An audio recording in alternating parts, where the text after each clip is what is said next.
Hello, everyone, and welcome back to our study of the Book of Origins, Genesis. I'm John Walker, and I'm sitting with Bruce Watzek, the minister of the Princeton Church of Christ. Bruce, where are we in our study? Well, last time we reached the climax, I think, of the Abraham narrative. God tested Abraham's faith. He asked him to sacrifice his son, his only son, his beloved son, on Moriah. And Abraham didn't procrastinate. He didn't try to argue with God about whether this was just or right, but he simply showed obedient faith. As the New Testament said, he believed either he sacrificed Isaac and he died, that God could bring him back from the dead to fulfill his promise to him to have many descendants and a great nation and to bless all the nations of the world through his descendant. So we saw that climactic act of faith followed by the great sadness and tragedy of the death of Abraham's beloved wife, Sarah. And he was put in a real bind when she died. He had really nowhere to bury her. You didn't bury people in the soil in those days. You needed a proper burial, a place where other family could also be united.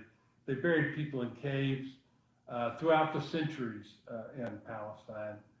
And so we see the example of Abraham negotiating with the local Hittite community with one particular man in whom he sought to buy a cave. The man insisted he buy the field and the cave, and the man seemed to offer an exorbitant price for the property. Yet Abraham knew, as he said, I'm a stranger and a foreigner among you, so I'm kind of at your mercy, and I want to show respect. So he paid the full price, and he did it in the presence of this whole community, so no one would be in doubt that Abraham and his descendants would own this land into the future for a place of burial. In this, he sees himself as a stranger and a foreigner, but they quickly tell him, no, we see you as a mighty or godly prince in the land. And so Abraham has made a significant impact on the people of the land. This is the first bit of property that is now actually owned by Abraham and thus falling to his descendants of this vast promised land that God has told him eventually his descendants will possess.